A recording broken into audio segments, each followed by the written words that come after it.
scope of the exam, right? So depending upon the good score in this, you can apply in IISc Bangalore, you can apply in all the IITs, you can apply in all the ICERs. So this is the coverage this exam is going to give you, right?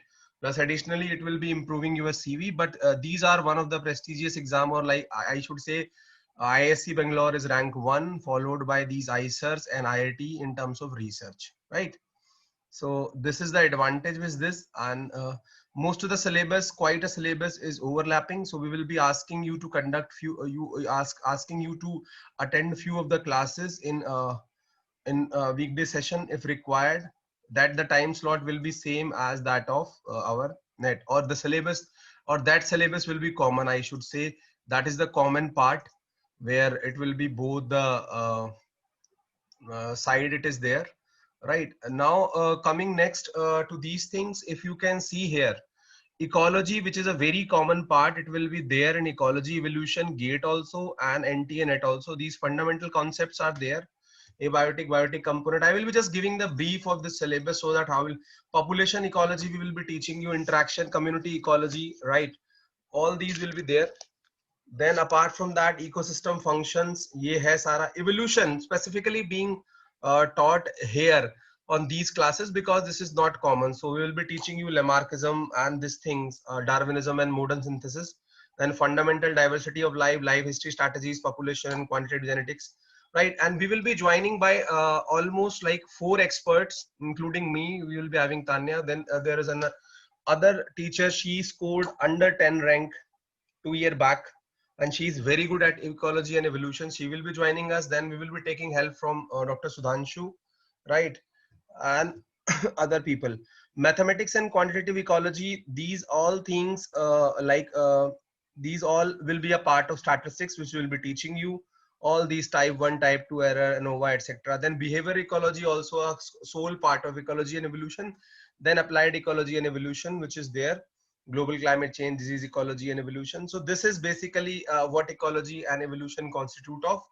And then you will be having a paper on aptitude, where everyone who is a part of ecology and evolution class will be free to attend paper 1 class, where they can improve their aptitude part. And the ideal score, which I tell you, the ideal score which one need to score to do some excellence in this business, would be somewhere, 55 to 60 marks or above, then out of 100.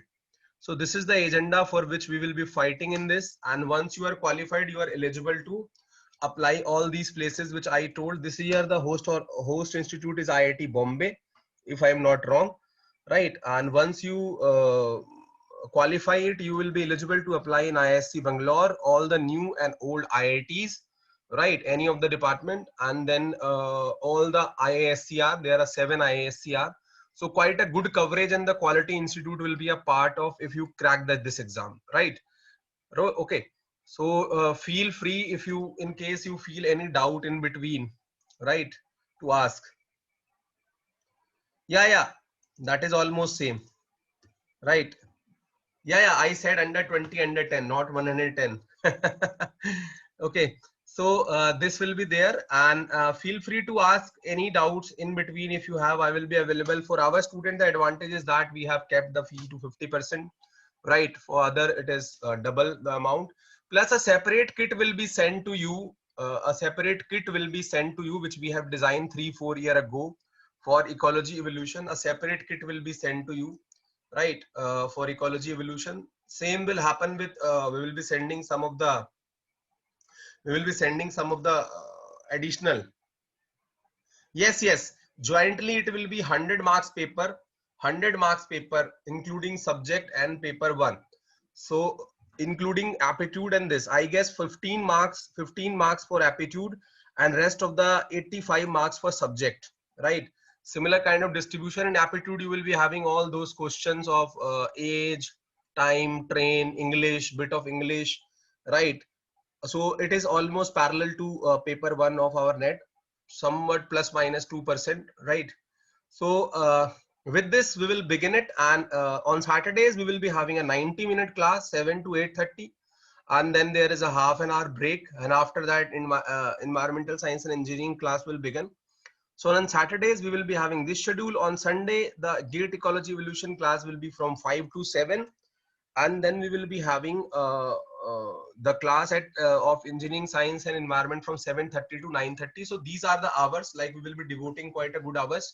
And wherever we have a common syllabus, we would like to cover that into the environmental sciences net, right? Wherever we have the common syllabus, the 7 to 9 class you need to catch in some of the cases, and even we will cover that part here also.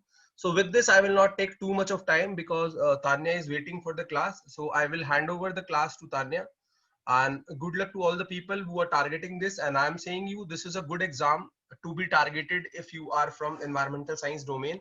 And this can lead you good admissions in ICER, good admissions in ICER and IITs and IISc Bangalore. That I can assure you, if you do good, then it will be an edge for you guys, right? So with this, I'm handing over the stage to Tanya for the continuation of class, because it's not my day today. It was just an introduction. So over to you, Tanya.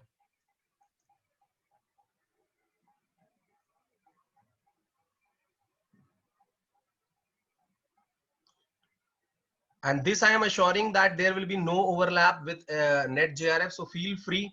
Your preparation will not be suffering from NetJRF point of view, right?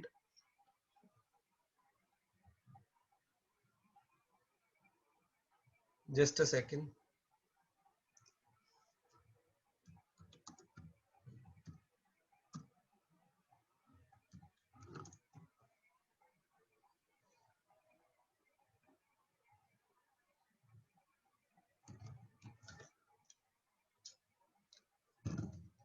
Okay, so now over to Tanya.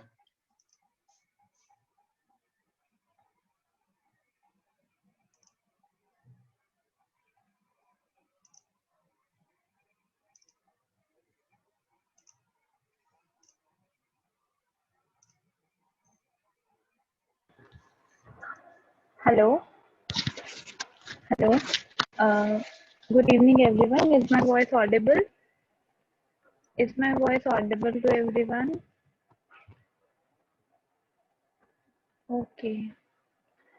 So we are just going to start with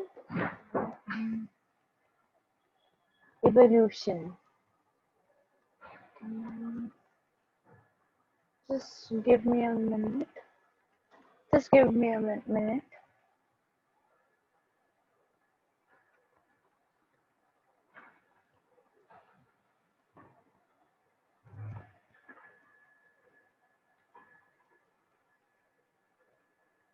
Is my screen audible to everyone and my voice is clear or not?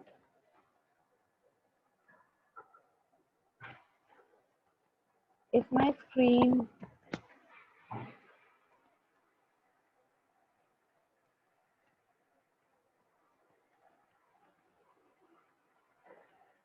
okay? So we are just going to today we are going to start with evolution.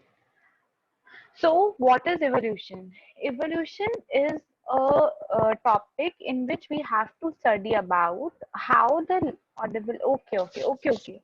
So, in evolution, we have to study about how the life has started, means how the origin of life occurs, and how its evolution. Evolution मतलब एक life आ गई, अब वो आगे कैसे बढ़ रही है, लाइक एक पर्सन का बर्थ हुआ, उस एक पर्सन से कैसे लाइफ आगे जा रही है, how different kind of people are generating through that. So evolution में firstly we have to study some theories in which we have to study how the life has originated, means how the first life came into existence. अर्थ बन गया, अर्थ के बाद पहली life, चाहे वो पहली life animal है, चाहे वो पहली लाइफ ह्यूमन बीइंग है, कुछ भी है, सबसे पहली लाइफ कैसे जनरेट हुई. First we have to discuss the theories in which we will study about how the origin of life occurs. It is not how the human being generated, it is about how the first life occurred. अब ऐसा होता है कि human being बहुत बहुत बहुत बाद की एज में आते हैं. पहले initially there are mostly the marine life which occur, marine life आई, उसके बाद एम्फीबियंस आए, फिर रेप्टाइल्स आए. Keep distance. Okay, so life के ओरिजिन में we have to, so life के origin, if there is a disturbance in between, if there is lot of disturbance in between, is my voice audible? Is my voice audible? Okay. So we are studying with how the origin of life takes place. So first life कैसे आई? It is not, we are not studying how human being कैसे originate हुआ. We are studying how first life came in between. So पहले there are some factual things like universe कब origin हुआ. Universe का origin हुआ 20 billion years ago. Then next is Earth. Earth का origin हुआ 4.5 billion years ago. Then how first life originated on the Earth is about 4 billion years ago. And 1 billion में total 10 raised to the power 9. Is it clear? ये कुछ factual points है that you have to learn कि origin कब हुआ universe का. Then origin, maybe there is some network issue. I guess there is some network issue. That's why disturbance हो रहा है. So, so we are studying about कैसे universe आया, कैसे कब universe आया, कब earth आया, then कब first life आई earth के ऊपर. So these are some factual things that you have to learn. After that, here come theories that how the origin of life take place. सबसे पहली theory I theory of special creation. Special creation का meaning क्या है? That life is created by the God. God है, God ने first life को create किया, मतलब फर्स्ट ह्यूमन बीइंग जो आया है वो गॉड ने बनाया. जैसे हम बोलते थे कि 7 days जब लाइफ बनी थी, जो एक हम स्टोरी सुनते थे कि 7 दिन में पूरा यूनिवर्स बना है. पहले फर्स्ट डे एक चीज आई, दूसरे डे ये चीज आई, 7th day पे ह्यूमन बीइंग बना. So according to the theory of special creation, it means life is created by the God. But it is not true. God ने create नहीं करी है. There is some chemical reaction which has occurred because of which life originated.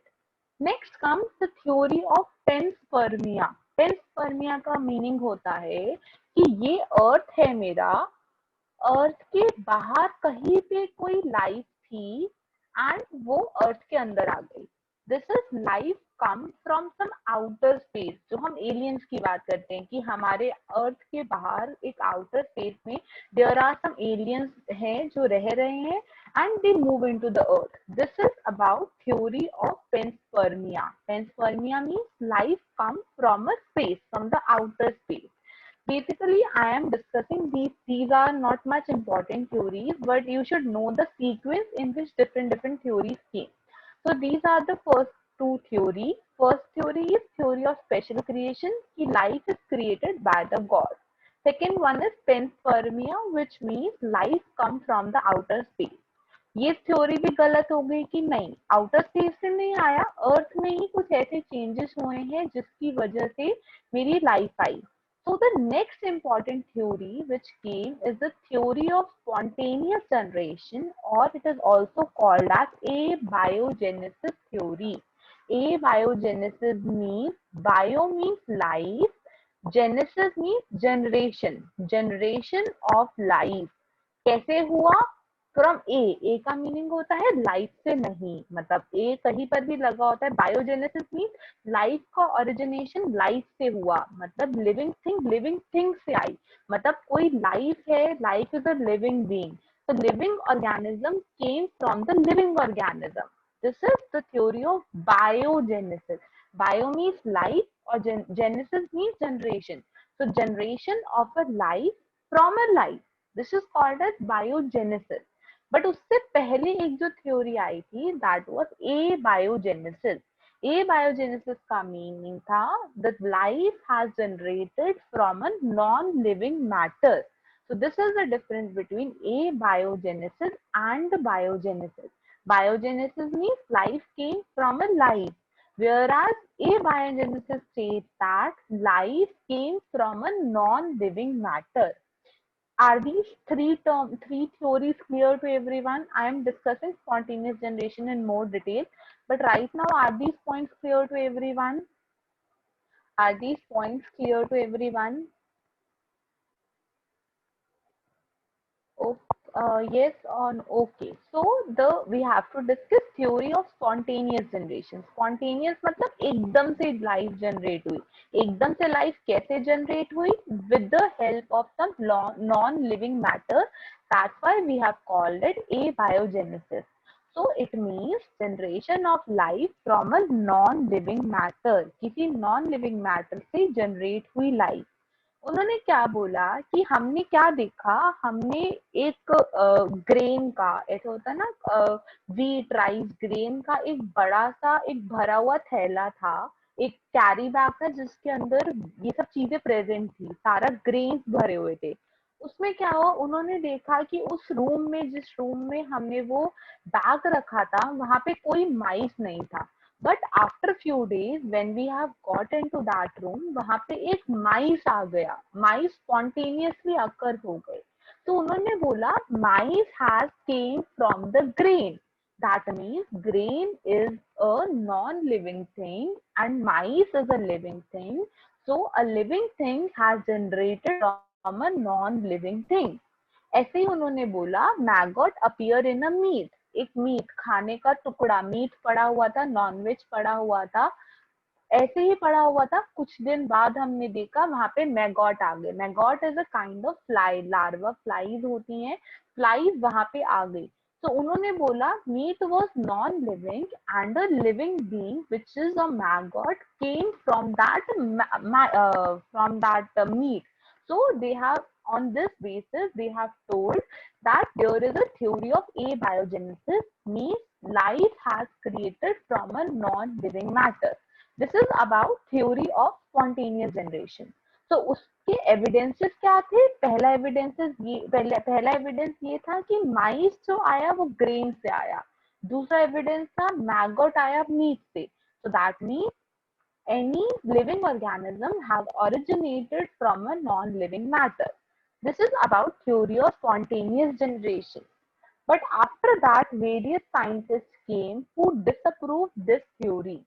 Who were the scientists who disapproved this theory of spontaneous generation? First one was the Francisco Reddy. Francisco Reddy ने क्या किया, उन्होंने एक jar लिया, दे have taken few number of jar लिए, jar के अंदर they have filled meet भर दिया उन्होंने इसके अंदर। ठीक है, अलग अलग जार लिए, उसके अंदर मीट भर दिया। कुछ जार उन्होंने टाइटली क्लोज कर दिए, बिल्कुल टाइट चैम्बर को क्लोज कर दिया मीट के। कुछ जार को उन्होंने अनकवर्ड रखा, कुछ को आधा कवर करा। तो ऐसे ऐसे उन्होंने बहुत सारे जार्स लिए और जार्स के अंदर मीट रख दिया। कुछ दिन बाद उन्होंने देखा जिस जार के ऊपर बिल्कुल कवर्ड टाइटली सील्ड था, उसमें लाइफ जनरेट नहीं हुई, उसमें कोई भी मैगॉट नहीं आया। लेकिन जिस जार में, या तो जो जार अनकवर्ड था या फिर जो जार हाफ कवर्ड था, उस जार में लाइफ, उस जार में मैगॉट अराइज हो गए। तो दे टोल्ड कि बिकॉज ये जार बिल्कुल टोटली कवर्ड था, उसकी वजह से क्या हुआ, बाहर की एयर और बाहर से माइक्रो ऑर्गेनिज्म इस मीट पर नहीं आए, तो हमें मैगॉट नहीं दिखा। लेकिन जो जार कवर्ड नहीं थे, उस जार के अंदर बाहर से माइक्रोब्स आकर इस मीट के ऊपर ग्रो करे। So the life is not generated from the meat, it is the one that came from outside. So life came from outside, life is not generated from the meat.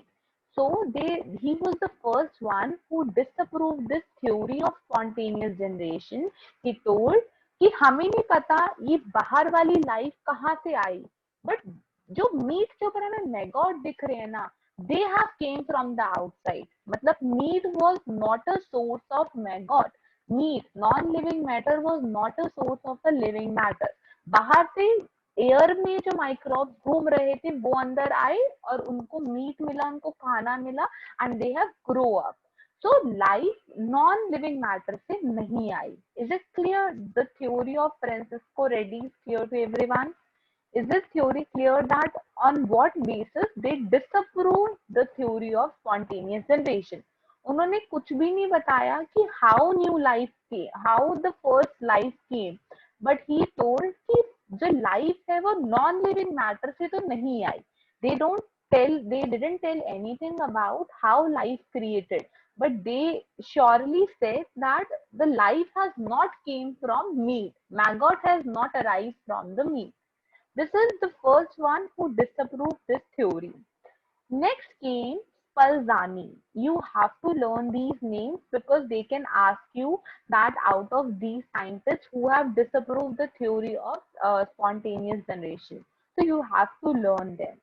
Next is Spallanzani. Spallanzani की थ्योरी में उन्होंने क्या किया, उन्होंने jar लिया, flask लिया, flask के अंदर उन्होंने मीट नहीं डाला, उन्होंने डाला ब्रॉथ. ब्रॉथ क्या होता है, हमने माइक्रोबायोलॉजी में अगर किसी ने एक्सपेरिमेंट करा हो, तो अगर हमें किसी वायरस को, किसी बैक्टीरिया को अगर हमें ग्रो कराना है, we have to give them a culture media. That culture media is called as the broth. Broth के अंदर कोई लिविंग मैटर नहीं होता. Nutrient broth, yes yes yes, it is a nutrient broth. तो जो ब्रॉथ होता है that is not living, that is non living. कैसे? Because उस कल्चर ब्रॉथ के अंदर usually we add source of nitrogen, we add source of carbon, we add vitamin, we add minerals, जितनी भी बेसिक नेसेसिटी वाली हमारी चीजें होती हैं, सोर्स ऑफ फॉस्फेट, उन्होंने वो सब कुछ उसके अंदर ऐड करते हैं. सो नाइट्रोजन का सोर्स मतलब नाइट्रेट, कार्बन का सोर्स मतलब हो सकता है कुछ कार्बन डाइऑक्साइड ऐड करी हो.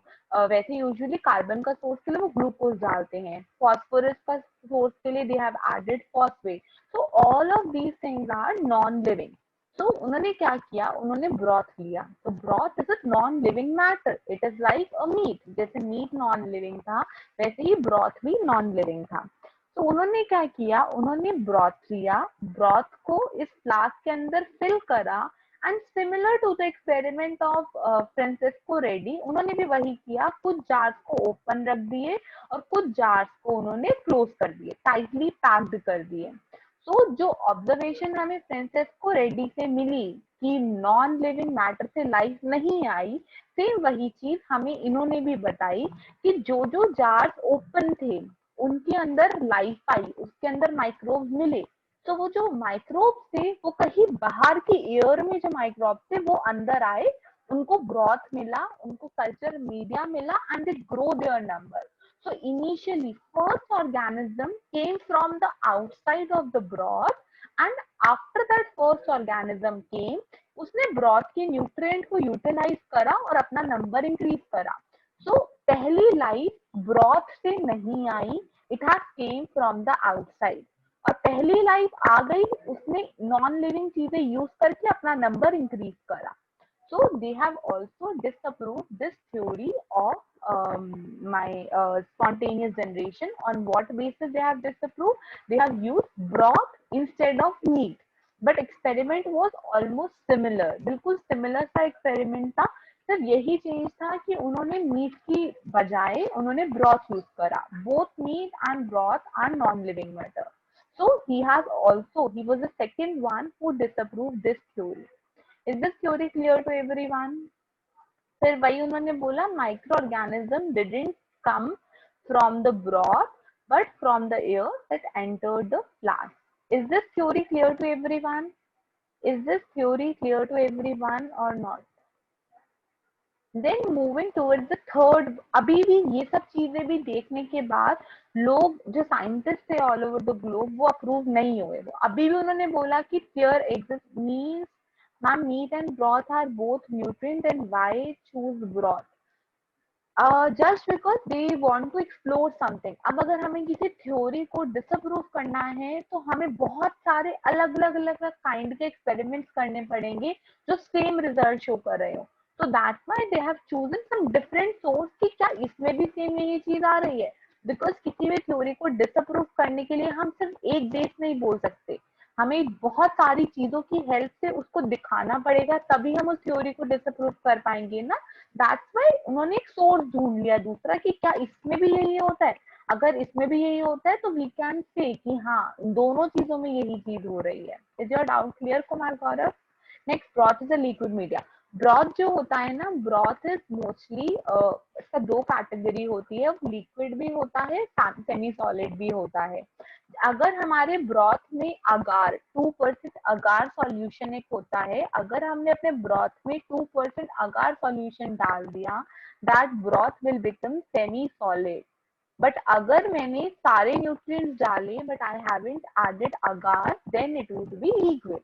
So both broth can be liquid and solid and semi solid. Semi solid कब होगा? जब हम उसमें अगार डाल देंगे। Agar is a gelling agent, वो जेल फॉर्मेशन बना देता है। तो gel is like semi solid, it is not completely solid. So that's why broth is both liquid and semi solid. Is it clear? Gel form हो जाएगा, यस gel form हो जाएगा। वही कि gel is not completely solid, it is like semi solid. तो broth जरूरी नहीं है लिक्विड होगा, it can be liquid and it can be my semi solid. Is your doubt clear Harini? is your doubt clear or not? Is your doubt clear? Next come the Louis Pasteur. Louis Pasteur का नाम तो सबको पता है, vaccine का generation उन्होंने किया। He has been involve in various kind of invention.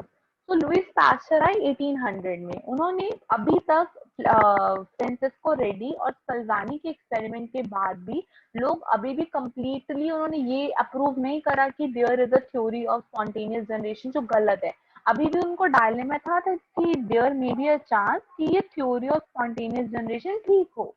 So the third scientist came, Louis Pasteur, जिन्होंने जब एक्सपेरिमेंट किया, everyone agreed that theory of spontaneous generation is not correct.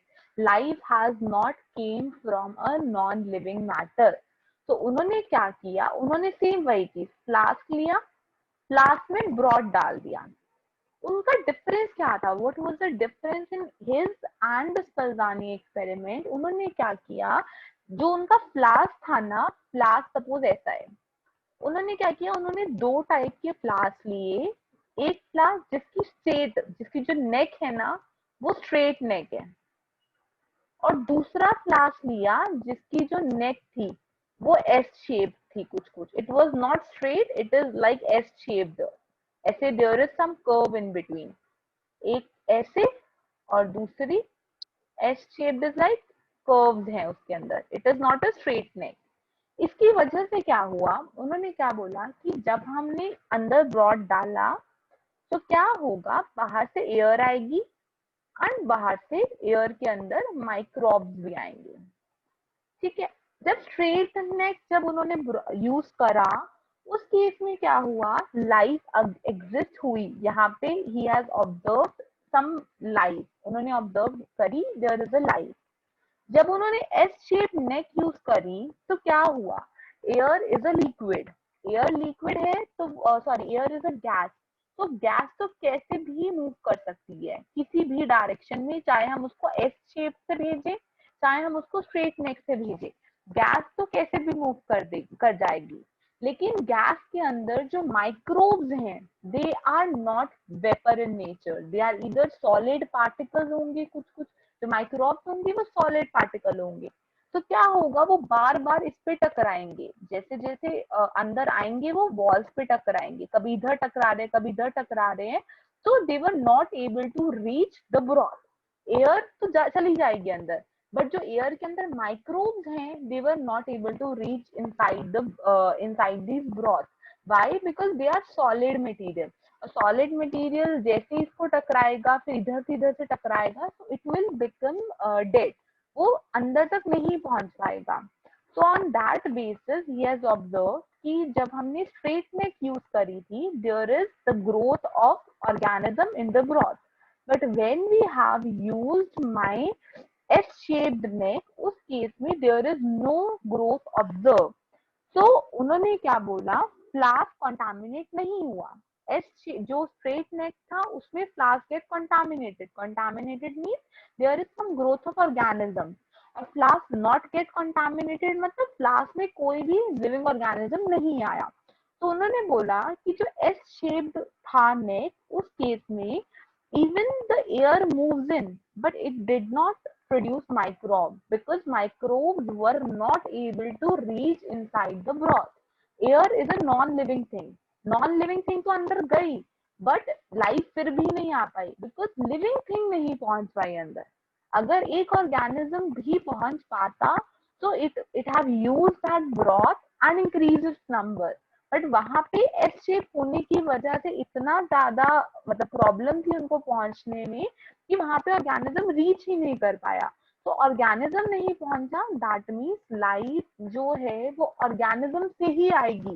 First we have to provide some organism, तभी life आएगी. इस theory को सब लोगों ने अप्रूव किया and they came to a conclusion that there is a theory of biogenesis. Is this clear to everyone? Are these three theories clear to everyone? Are these three theories clear to everyone?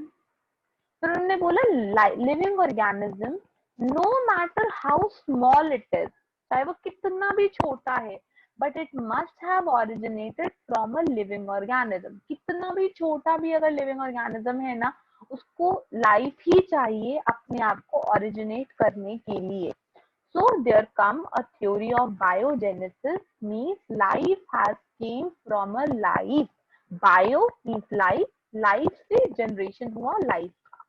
So that's why on these three theories के basis पे theory of abiogenesis और जिसको हम theory of spontaneous generation कहते हैं, that has been disapproved.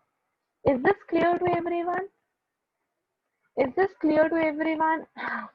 This was the 1800 experiment, जब उन्होंने Louis Pasteur का एक्सपेरिमेंट आया. तो अब ये तो समझ आ गया कि लाइफ से आई है, but how come the first life generated, ये अभी भी सबको समझ नहीं आया. एक ऑर्गेनिज्म बनाने के लिए एक ऑर्गेनिज्म ही चाहिए, बट जो पहला ऑर्गेनिज्म आया वो कहाँ से आया, किसी को ये चीज समझ नहीं आई कि how the life. Theory of biogenesis ने ये तो बोल दिया कि लाइफ से ही आई है, ठीक है. सेकंड जो लाइफ थी, जो सेकंड नंबर पे जो ऑर्गेनिज्म जनरेट हुआ वो फर्स्ट ऑर्गेनिज्म से आया. जो थर्ड पे जनरेट हुआ वो सेकंड से आया होगा, फर्स्ट से आया होगा. But how this first organism came? So इसके लिए एक थ्योरी आई थी by Oparin and Haldane. Oparin and Haldane ये आए थे 1929 में. उन्होंने क्या बोला, उन्होंने बोला लाइफ हैज और अराइज हुई, मतलब फर्स्ट लाइफ जो है वो सिंपलर मॉलिक्यूल से आई, जो बिल्कुल सिंपल मॉलिक्यूल्स हैं हमारे लाइफलेस अर्थ के ऊपर. अभी अर्थ है, अर्थ पे कोई लाइफ नहीं है, लेकिन वहां पे कुछ छोटे छोटे सिंपलर मॉलिक्यूल्स हैं जिसकी वजह से मेरी लाइफ आई. और ये जो लाइफ आई है that has been generated from a different environmental condition. This is called as theory of chemical evolution. मतलब life has came from some chemicals, कुछ केमिकल्स की हेल्प से लाइफ आई. तो अगर केमिकल्स की हेल्प से लाइफ आई मतलब नॉन लिविंग मटेरियल से लाइफ आई, तो हमने थ्योरी ऑफ एबायोजेनेसिस को क्यों डिसएग्री किया? उन्होंने जो प्रूव करा कि थ्योरी ऑफ एबायोजेनेसिस गलत है, तो वो तो same he kind of chemical evolution हो गया. तो उन्होंने ये समझाया कि अभी जो मेरा अर्थ है, जो मेरा अभी कंडीशन है 1800 में जब मैं एक्सपेरिमेंट कर रहा हूँ, जब लुइस पास्चर ने एक्सपेरिमेंट किए और जब हमारी लाइफ जनरेट हुई थी, that was 4 billion years ago. इन दोनों चीजों में there is a lot of changes in the environment. बहुत डिफरेंट एनवायरनमेंट कंडीशन था. जो पास्चर ने या जो फ्रांसिस्को रेड्डी या जो भी सल्वानी, तीनों ने एक्सपेरिमेंट किए. उन्होंने 1800 सेंचुरी 19th सेंचुरी की इन्वायरमेंट में उन्होंने एक्सपेरिमेंट करे, बट जब लाइफ आई थी, पहली लाइफ कब आई थी? 4 बिलियन ईयर्स एगो। at that point there was a different environmental condition. हमें ऐसी environmental condition mimic करनी पड़ेगी और फिर हमें देखना पड़ेगा कि क्या लाइफ आ सकती है किसी नॉन लिविंग से या नहीं आ सकती। उन्होंने ये बोला कि तब का इन्वायरमेंटल कंडीशन जब कोई भी लाइफ नहीं थी, that was totally different from what is in 1800, what is in 19th century में जो इन्वायरमेंटल कंडीशन थी तो टोटली डिफरेंट थी as compare to 4 billion years ago. तो अगर मुझे थ्योरी ऑफ ए बायोजेनेसिस को डिसअप्रूव करना है, I have to I have to mimic that environmental condition जो उस 4 बिलियन ईयर्स एगो पे थी, तभी मैं बोल पाऊंगी कि हाँ ये थ्योरी बिल्कुल गलत है, theory of A biogenesis. So he has said by Operin and Helden, year याद करना है, it is in 1921, they have told that life had arisen from simpler molecules. Simpler molecules मतलब कुछ CO2, कुछ वाटर, कुछ अमोनिया, ऐसे छोटे छोटे मॉलिक्यूल्स की हेल्प से मेरा लाइफ फर्स्ट लाइफलेस अर्थ है, मतलब कोई लाइफ नहीं है वहां पे, छोटे छोटे मॉलिक्यूल्स की हेल्प से 1929, maybe I have said 1921, 1929, it is 1929. So he has told कि उस कंडीशन में लाइफलेस अर्थ पे बहुत डिफरेंट एनवायरमेंटल कंडीशन थी जिसकी वजह से मेरी life I.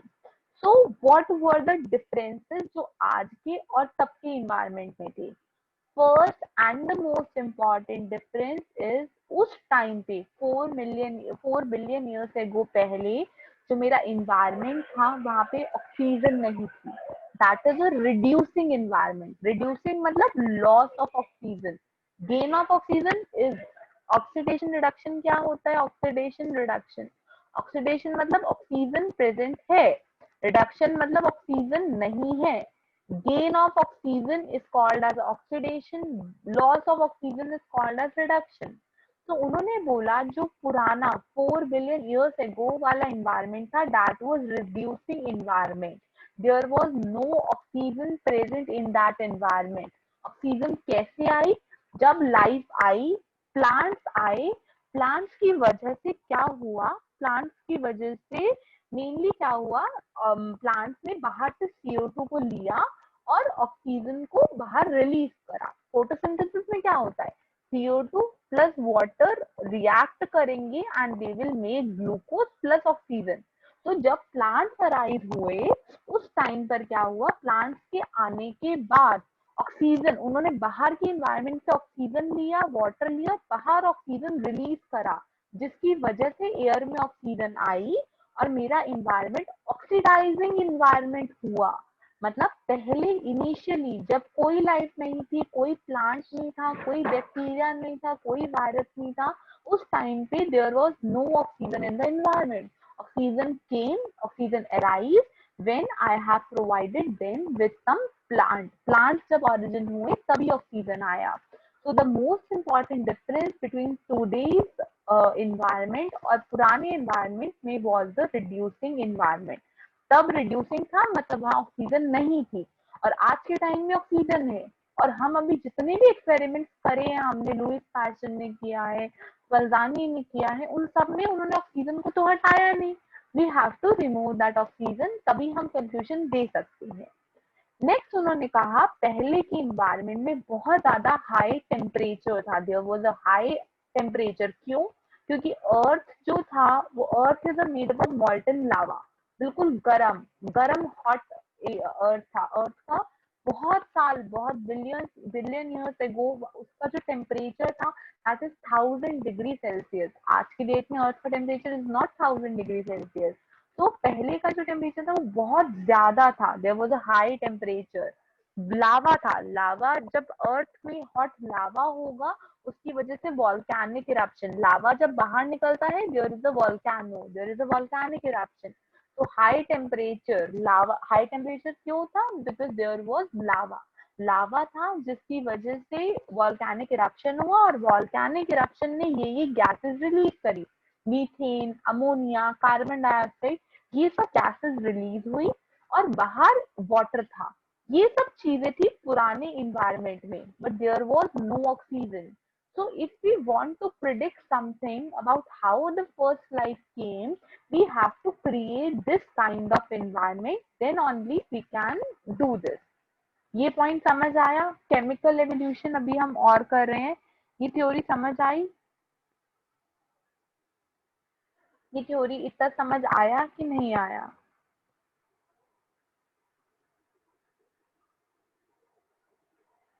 Is it clear or not? ठीक है. So then moving towards the next point is who. थोड़ा सा पहले हम एक बार पढ़ लेते हैं कि पुराना इन्वायरमेंट कैसा था. Ma'am can you please explain the reducing environment again please. I have told you कि रिड्यूसिंग का मतलब होता है जहाँ पे ऑक्सीजन नहीं है. Reduction means loss of oxygen. There is gain of oxygen. अगर हम ऑक्सीजन कोई होगा, ऑक्सीजन रिएक्ट करेगा, we will call it oxidation. जब ऑक्सीजन नहीं है, हाइड्रोजन है इन्वायरमेंट में, we will call it reducing environment. तो हमने बोला कि ऑक्सीजन कब आया, ऑक्सीजन कैसे आया? जब प्लांट्स अराइज हुए ना इस अर्थ के ऊपर, प्लांट्स आए. प्लांट्स ने क्या किया, जो इन्वायरमेंट में CO2 था और वाटर था, इन दोनों को यूटिलाइज किया और उन्होंने फोटोसिंथेसिस करी, जिसकी हेल्प से ग्लूकोज बना और ऑक्सीजन बना. और ये ऑक्सीजन उन्होंने इन्वायरमेंट में रिलीज कर दी. तो जब तक प्लांट्स मेरे इन्वायरमेंट में नहीं आए थे, तब तक इन्वायरमेंट में ऑक्सीजन नहीं था. There was just CO2, there was just water, ammonia, methane, ये सब चीजें थी. There was no oxygen in the environment. और जब इन्वायरमेंट में ऑक्सीजन नहीं था, तो हमने उसे बोला that is a reducing environment. अगर ऑक्सीजन होती, we should have called it a oxidizing environment. आज की डेट में प्लांट्स हैं वो कॉन्टिन्यूसली फोटोसिंथेसिस कर रहे हैं and they are releasing oxygen. जो ऑक्सीजन इन्वायरमेंट में जा रही है, जिसकी वजह से इन्वायरमेंट को हम बोलेंगे ऑक्सीडाइजिंग इन्वायरमेंट हो गया. बट तब जब प्लांट्स नहीं थे, कोई चीज ऑक्सीजन जनरेट नहीं कर रही थी, तब ऑक्सीजन नहीं था. तो वी विल कॉल कि मेरा जो इन्वायरमेंट था दैट वाज रिड्यूसिंग इन्वायरमेंट. समझ आया Lipsa? Is this point clear to you? ठीक है. अभी ये ऐसा सब हाइपोथेसिस बताई ऑपेरन एंड हेल्डन ने इन द ईयर 1929 में. अब इसको प्रूफ किसने करा? Who have prove this? इसको प्रूफ करा स्टैनले मिलर उरे. स्टैनले मिलर थे main. Evidence was given by Stanley Miller. लेकिन दो लोग ने मिलके काम किया था, मिलर एंड उरे. That's why they have called it Miller-Urey experiment, which was came in 1953. Evidence of chemical evolution was given by evidence नहीं, there was a theory given by Oppen Helden, but उसको proof किसने करा? Stanley Miller. Miller उरे experiment के नाम से वो जाना जाता है ये एक्सपेरिमेंट. इस एक्सपेरिमेंट में उन्होंने क्या किया, उन्होंने इन्वायरमेंट का बिल्कुल प्रिमिटिव कंडीशन बनाई. प्रिमिटिव कंडीशन मतलब जो पुराना जैसा इन्वायरमेंट था, उन्होंने वो चीज क्रिएट करी. उन्होंने कैसे वो चीज क्रिएट करी? How they have created that thing. उन्होंने क्या किया, ये just wait a minute. They have taken, ये फ्लास्क लिया. इस फ्लास्क में उन्होंने मीथेन डाल दिया, अमोनिया डाल दिया और हाइड्रोजन डाल दिया, प्लस उन्होंने वाटर डाल दिया. ये चार चीजें उन्होंने इस फ्लास्क के अंदर डाल दी. Because these are the things which are present in my primitive environment. Methane, ammonia, ये सब कहाँ से आए थे? ये सब आए थे मेरे वॉल्केनिक इरप्शन से. तो ये सारी चीजें उसने ऐड करी इस फ्लास्क में, और नीचे यहाँ पे वाटर लगा दिया जो बॉयल कर रहा है, और वो बॉयल करता हुआ वाटर इसके अंदर जा रहा है. ये प्रिमिटिव कंडीशन जनरेट हो गई. इसको प्रॉपरली सील कर दिया, so there is no oxygen. कोई जगह नहीं है ऑक्सीजन अंदर जाने की. उन्होंने वो चीजें सब डाली जो जो प्रिमिटिव एनवायरमेंट में थी. रिमूविंग द ऑक्सीजन, बाकी सबको उन्होंने डाल दिया. हमने पहला बोला देयर वाज रिड्यूसिंग एनवायरमेंट, मतलब ऑक्सीजन मत डालो, तो दे हैवंट एडेड ऑक्सीजन. फिर हमने बोला मीथेन डालो, अमोनिया डालो, वाटर डालो, वो उन्होंने डाल दिया. नेक्स्ट हमने बोला, उन्होंने कहा there was a high temperature, बहुत जो प्रिमिटिव एनवायरनमेंट था उसका बहुत ज्यादा हाई टेम्परेचर था, जिसके लिए उन्होंने क्या किया, उन्होंने टंगस्टन इलेक्ट्रोड्स लगाई। इन इलेक्ट्रोड्स की वजह से बहुत high amount of heat generate हुई। ठीक है, ये उन्होंने प्रिमिटिव एनवायरनमेंट को क्रिएट किया। कुछ दिन बाद, ऑलमोस्ट अराउंड 18 डेज बाद, जब उन्होंने ये फ्लास्क खोला, so what they have observe कि वहां पे कुछ अमीनो एसिड प्रेजेंट हो गए हैं। What are the amino acids? Amino acid like glycine, adenine, methionine, बहुत काइंड ऑफ अमीनो एसिड्स बन गए हैं। तो अमीनो एसिड किससे आए? मीथेन से, अमोनिया से, वाटर से, हाइड्रोजन से। अमीनो एसिड किसका बेसिक यूनिट अमीनो एसिड होती है?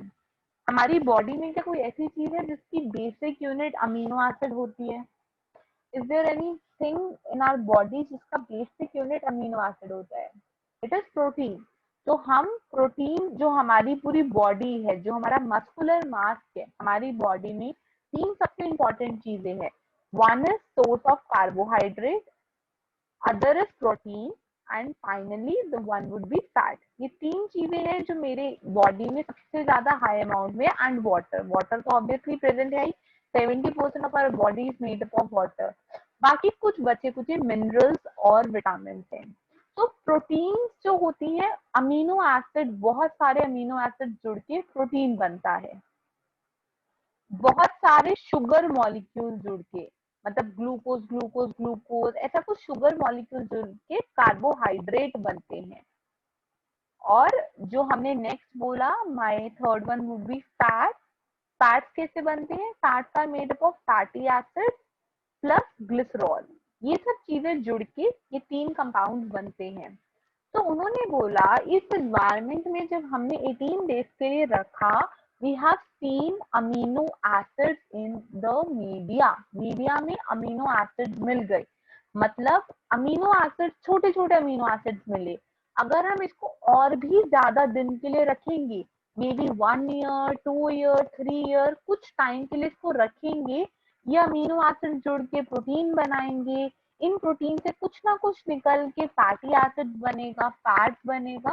तो anyhow my life has came from some chemicals. Initially मैंने कुछ केमिकल्स, मीथेन डाला, वाटर डाला, एमोनिया डाला, ये सब केमिकल्स है। So my life has came from some chemicals. So that's why they have shown the first life has originated from chemicals. So they gave the theory chemical evolution. This is one point. Next pointer that you have to learn, they can ask you this thing in your exam कि हमने बोला we have had methane, ammonia, hydrogen and water. इसकी वजह से amino acid बने, जैसे कि glycine, adenine, ये सब चीजें। पहली चीज they can ask you, temperature जो उन्होंने मेंटेन किया 800 degree Celsius with the help of tungsten electrode. Second is, जो हमने ये तीन कंपाउंड डाले थे, वाटर का कुछ अमाउंट स्पेसिफिक नहीं था, बट मीथेन, अमोनिया और hydrogen were present in the ratio of 2:1:2. They can ask you this question, that in which ratio these three compounds are present in Miller-Urey experiment. So it is methane is to ammonia is to hydrogen would be 2:1:2 ratio. So they have proved that life, that some kind of amino acid जो है, जो मेरी body का building block है, proteins are the building block of my body. तो protein कहीं ना कहीं अमीनो एसिड से बने हैं, और अमीनो एसिड इन केमिकल से बन रहे हैं। तो they have prove the theory given by Oparin and Haldane in the year 1929. They have proved it with the help of this experiment, which is abiotic evolution or chemical evolution. Abiotic मतलब, biotic means life, abiotic means no life. तो evolution जो हुआ, the first form of life I, that has came from no life, किसी living organism से नहीं आई, or we can also call it a chemical evolution. Is it clear to everyone? So this theory of chemical evolution has proved us, has given us the evidence that how my first life originated. Is this concept clear to everyone or not? Is this concept clear to everyone or not? Is it clear or not?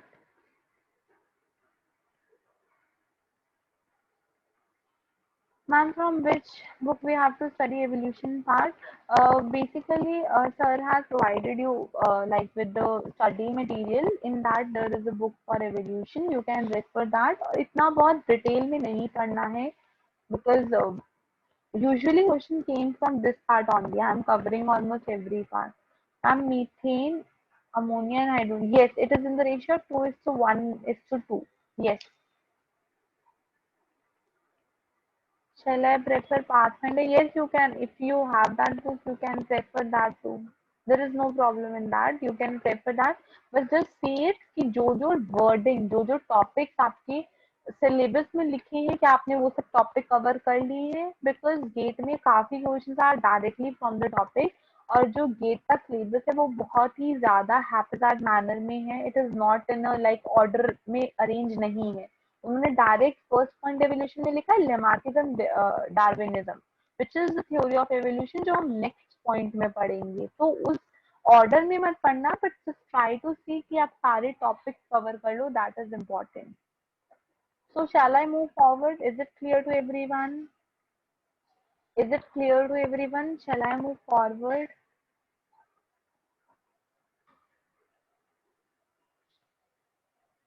next one thing how earth that was about how life came तो उससे पहले मेरे को life से पहले क्या पढ़ा था मैंने अर्थ आया था अर्थ कितने मिलियन बिलियन ईयर से गो आया था पहले अर्थ का ओरिजिन कितने बिलियन ईयर से गो पहले हुआ था I told you what was that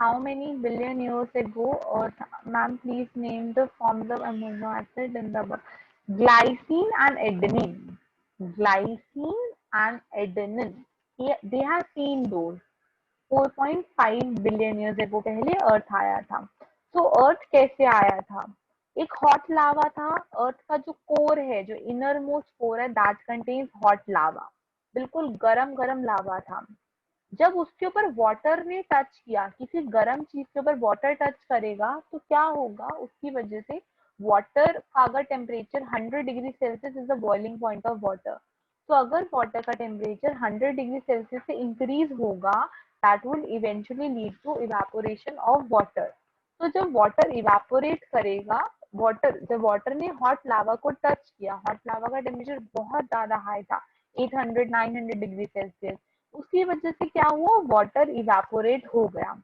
अभी हम लोग क्या देखते हैं अगर जैसे हम लोग बहुत ह्यूमिड एनवायरनमेंट में बैठे हैं तो क्या होता है कि अगर सपोज हमें बहुत ज्यादा स्वेटिंग होती है स्वेटिंग होने की वजह से क्या होता है हमारा बॉडी विल बिकम कूल क्यों कूल बनती है बिकॉज पानी था वो इवेपोरेट हुआ और इवेपोरेट होने की वजह से क्या हुआ पानी को इवेपोरेट करने के लिए कुछ एनर्जी चाहिए थी they want some form of heat तो उसने वो हीट ली हमारी बॉडी से और पानी उड़ गया हमारा स्वेटिंग मतलब हमारा पानी जो बॉडी का पानी था वो उड़ गया जब उसने हमारी बॉडी से हीट ली तो उसने हमारी बॉडी को कूल कर दिया तो आपने ऑब्जर्व किया होगा जब भी हमें स्वेटिंग होती है हमारी बॉडी ठंडी होनी शुरू हो जाती है ठंडी क्यों होती है बिकॉज वाटर को इवेपोरेट करने के लिए रिक्वायर सम हीट उसने वो हीट हमारी बॉडी से ली और जब हमारी बॉडी से हीट बाहर निकल जाएगी तो बॉडी का टेम्परेचर कम होना शुरू थोड़ा ठंडा होना शुरू हो जाएगा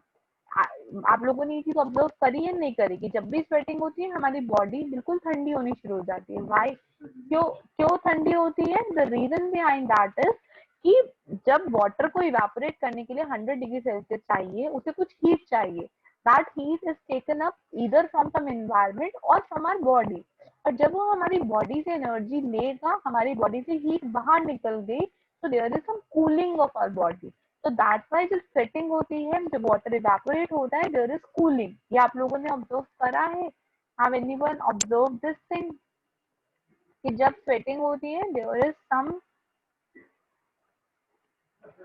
am I audible why you are not replying why no one is replying yes so same thing हुई वाटर के लावा हॉट लावा के साथ जब हॉट लावा के पास वाटर टच हुआ वाटर इवेपोरेट हुआ वाटर को इवेपोरेट करने के लिए कुछ हीट चाहिए थी that it has taken from the hot lava. तो धीरे धीरे धीरे धीरे करके हॉट लावा का टेम्परेचर डाउन होता जाएगा. It will take million of years. This process have taken millions of years.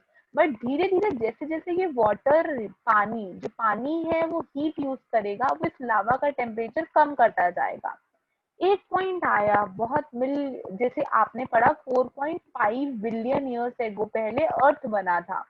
और लाइफ कब आई थी? लाइफ आई थी 4 बिलियन ईयर्स एगो. मतलब there is in between 500 million years एगो.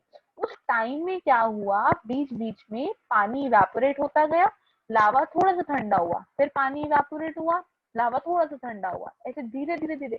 This process is taking million of years ago, जिसकी वजह से धीरे धीरे अर्थ का टेम्परेचर कूल होना शुरू हुआ and it approaches below 95 degree Celsius.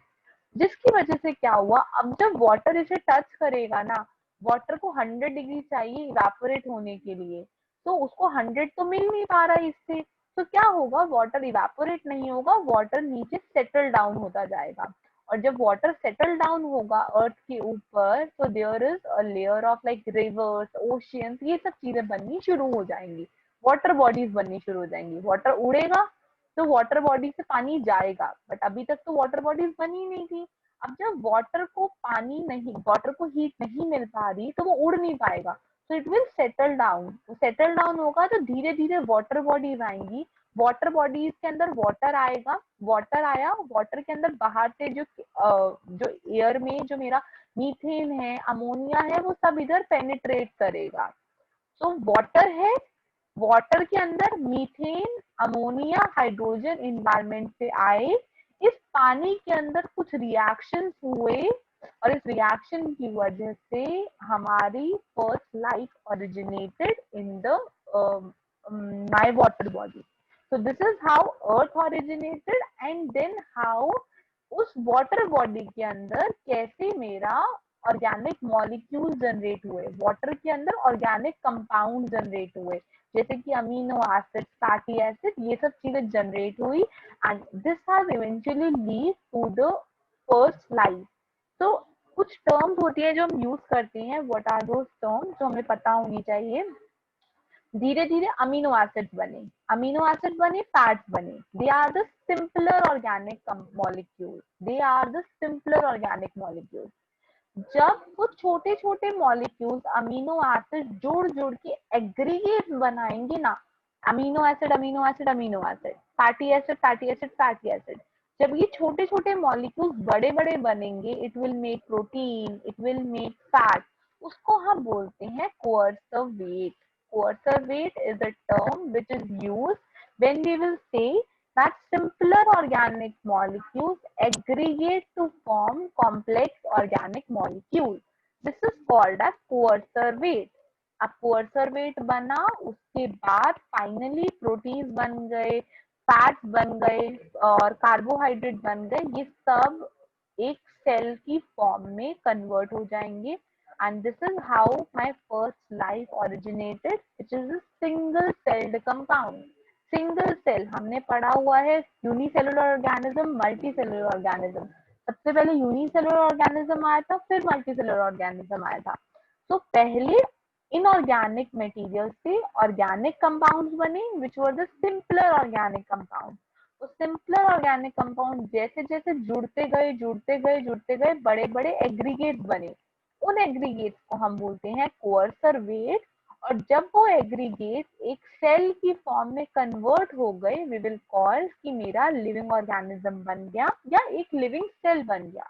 This is how a life originated from a chemical evolution. तो coacervate is a term जो हम बोलते हैं aggregation of complex organic molecules is called as coercive wait. Coercive weight. Is it clear to everyone? Is this process of Earth origin and the origin of life clear to everyone or not? Is it clear to everyone? Is it clear to everyone or not?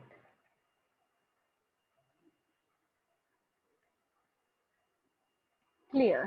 Next एक concept आता है. There is a term which is called as proteinoid, microsphere, protocell. ठीक है, ये term क्या होती है? जब हम बोलते हैं, अभी जो कोअर्सरवेट टर्म है ना, वो हमने यूज करी simpler organic compound. Ma'am can you please show the previous part of note? which one you want me to show, Satrupa? Which part you want me to show? Is it this one? You want me just about this origin of the earth? So it is hot lava touching my earth. Core contains hot lava. Hot lava को water touch करेगा. Water evaporate होगा. Slowly earth gets cooled.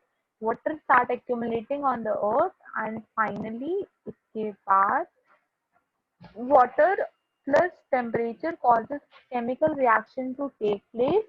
Volcanic eruptions हो रहे हैं which are releasing my methane, ammonia and carbon dioxide. Finally ये सब चीजें मिलकर water, methane, ammonia, CO2 मिलकर simpler organic molecules बनाएंगे which will form aggregates of complex organic molecules which is called as coercer weight, and finally a living cell originate. तो coercer weight मैंने बोला जब मेरा complex organic molecule बन रहे हैं. ये complex organic molecule can be either protein, it can be either fat, or it can be either carbohydrate. ठीक है, जो coercer weight है that is aggregation of complex organic molecule, it is called as coercer weight. लेकिन अगर हम specifically amino acids की term में बात करेंगे कि अमीनो एसिड जुड़ के अमीनो एसिड बन के प्रोटीन बन रहे हैं, when we are specifically talking about just protein, we use a term proteinoid.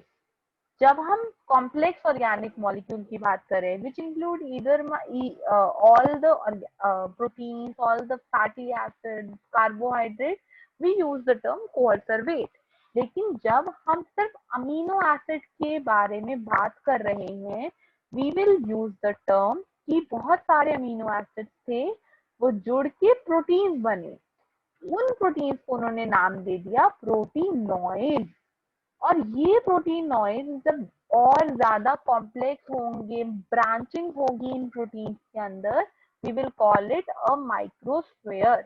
और ये microsphere will eventually convert it into a प्रोटोसेल.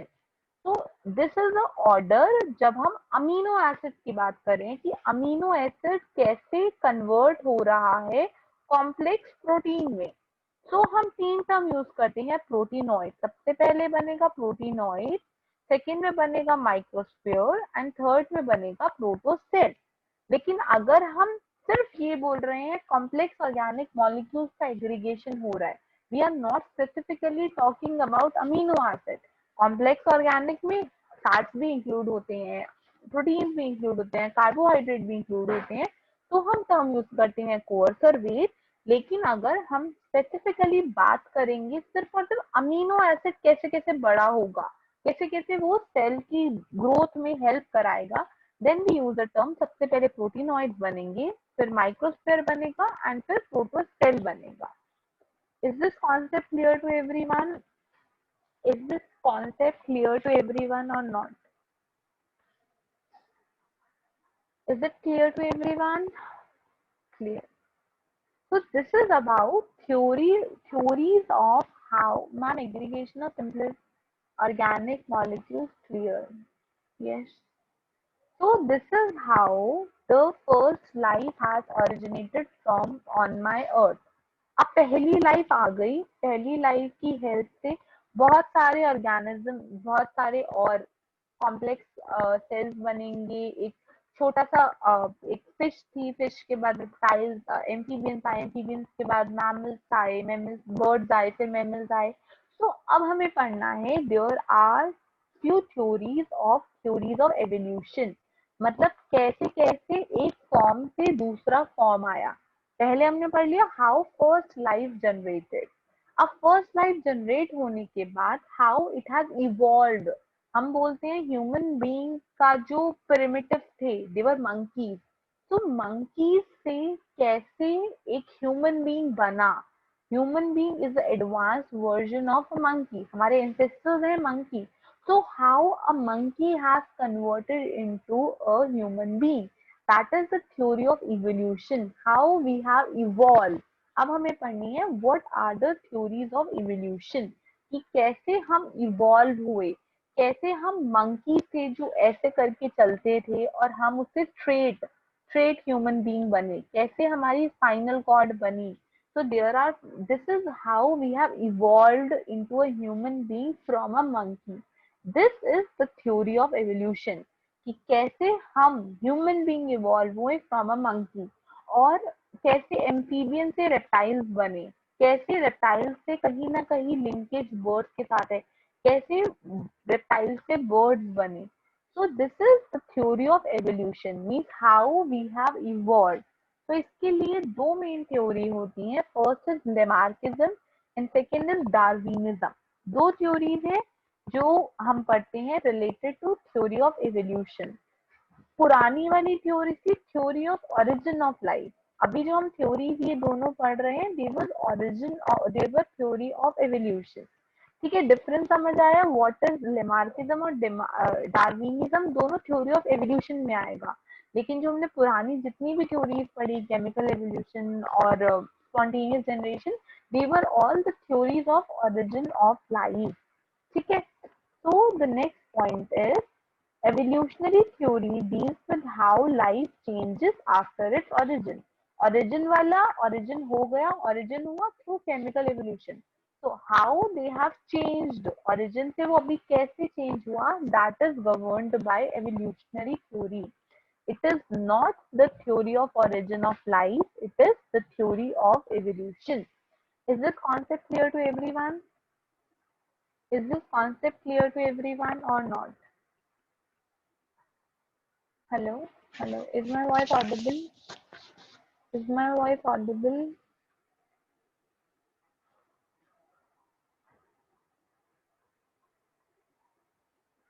So next we will study about the first theory, which is Lamarckism. Lamarckism is the theory of use and disuse. Lamarckism को हम बोलते हैं, it is the theory of use and disuse. What does it mean?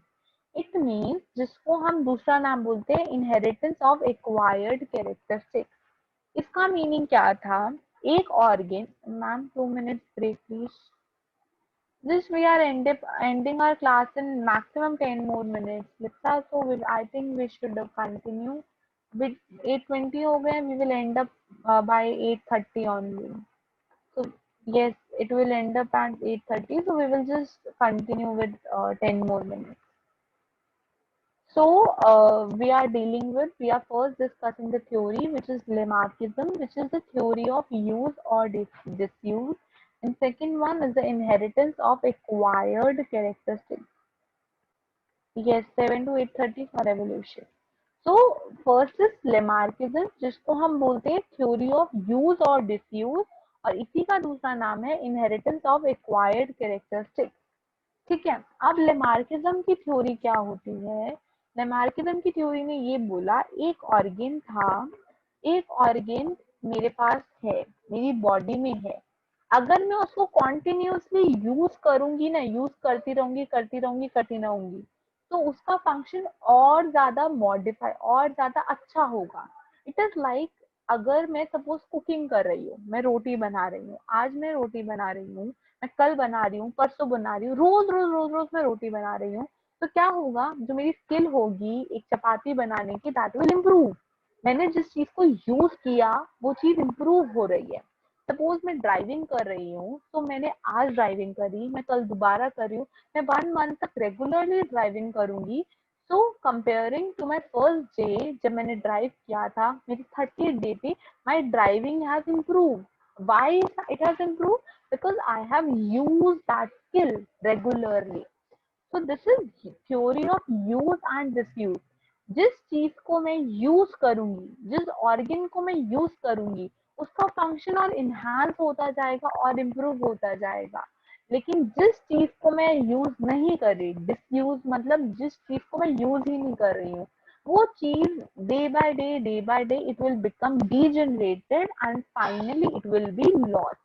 This is theory of use and disuse, कि एक चीज को जब हम यूज करेंगे उसका फंक्शन इम्प्रूव होगा, और एक चीज को जब हम यूज नहीं करेंगे, उसका यूज करना छोड़ देंगे, डे बाय डे वो खराब होगी। जैसे हम बोलते हैं हमें रोज एक्सरसाइज करनी चाहिए, अगर हम रोज एक्सरसाइज करेंगे हमारी body will be in movement, movement होगा तो उसकी फंक्शनिंग और इम्प्रूव होगी। बट अगर हम अपनी बॉडी को मूव नहीं करेंगे, हम सिर्फ बैठे रहेंगे, तो इवेंचुअली हमारी बॉडी में डिजनरेशन कॉज होनी शुरू हो जाएंगी and finally we will become dead. तो this is the theory of use and disuse, मतलब जिस चीज को हम, जिस ऑर्गन को हम यूज करते जाएंगे उसका फंक्शन और एनहांस होता जाएगा, और जिस चीज को हम यूज नहीं करेंगे वो डे बाय डे, कुछ सालों बाद, कुछ इयर्स बाद, may be 100 years, may be 200 years, वो चीज डिसयूज होने की वजह से इट विल गेट लॉस्ट। और जो चीज को हम यूज कर रहे हैं that is inherited, inherited means that function will be given to our babies, हमारा जो बेबी होगा या जो हमारी नेक्स्ट जनरेशन आएगी उसको वो फंक्शन चला जाएगा, बिकॉज हमने उसको यूज करा था, हमने उसके फंक्शन को इम्प्रूव करा था, दैट्स वाई वो फंक्शन हमारी बॉडी में रहा, and that has been inherited मतलब it has been transmitted to the next generation. So this is about theory of use and disuse, or we can call it theory of inheritance of acquired characteristics. जैसे giraffe थे, giraffe का क्या था, भाई उनकी नेक इतनी बड़ी है बिकॉज उनको खाने के लिए उनको कुछ नहीं मिलता था, ग्राउंड लेवल पे उन्हें कुछ नहीं मिल रहा था, उनको बहुत बड़े बड़े पेड़ दिखते थे, उन बड़े बड़े पेड़ के लिए उनको वो अपनी गर्दन खींचते थे ताकि वो उनकी हाइट उस पेड़ तक पहुंचे और वो खाना खाए। तो day by day, years after years, just to satisfy their needs, उन्होंने अपनी गर्दन को खींचते रहे ताकि उनका जो माउथ है वो उस पेड़ तक पहुंच जाए, उस पत्तियों तक पहुंच जाए, and they will feed there needs. तो उसकी वजह से they have got a long neck. उन्होंने जिस ऑर्गन को यूज करा उस ऑर्गन का फंक्शन इनहांस हो गया और वो फंक्शन नेक्स्ट जनरेशन में इनहेरिट हो गया। This is how we evolve. This is the theory of Lamarckism. Is it clear to everyone? Is this theory clear to everyone? Theory of Lamarckism is clear or not? Is the theory of Lamarckism clear or not?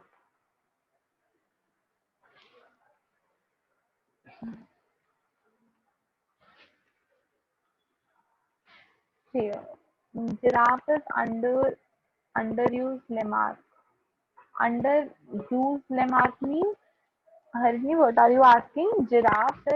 Giraffe ने अपनी नेक को use किया, बहुत ज्यादा use किया, तो because of its use उसकी नेक long होती गई, और नेक लॉन्ग होने के बाद उसने अपना वो कैरेक्टर अपनी नेक्स्ट जनरेशन में ट्रांसमिट कर दिया।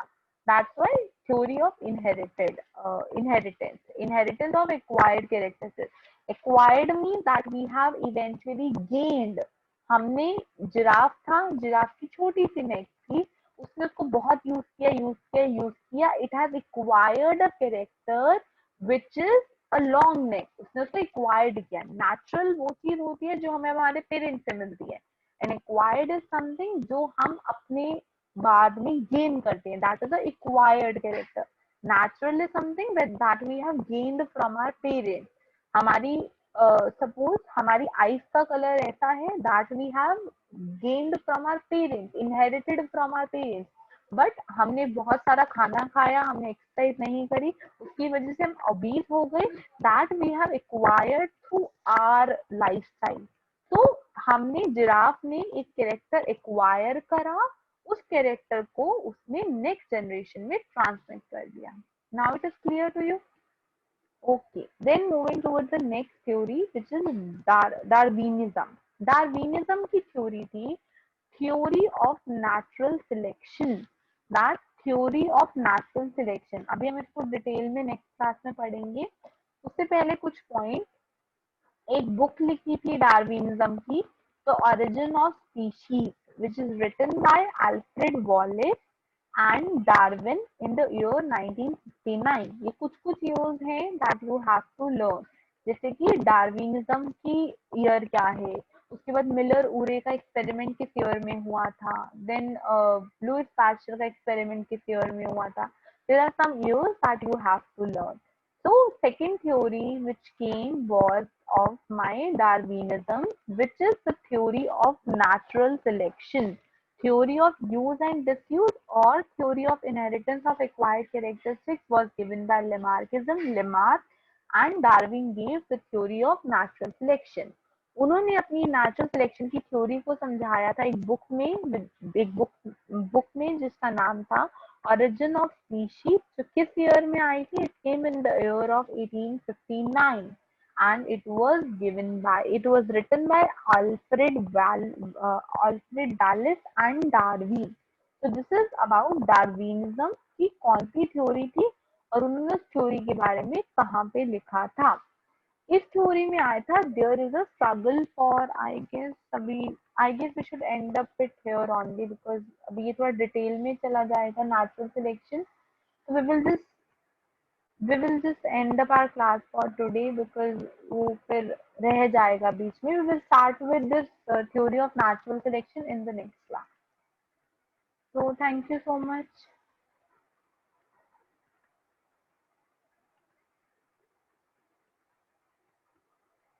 Yes, so we have a 2-hour session tomorrow at 5 to 7 p.m. for this ecology and evolution. So you can come and join the session. Thank you so much.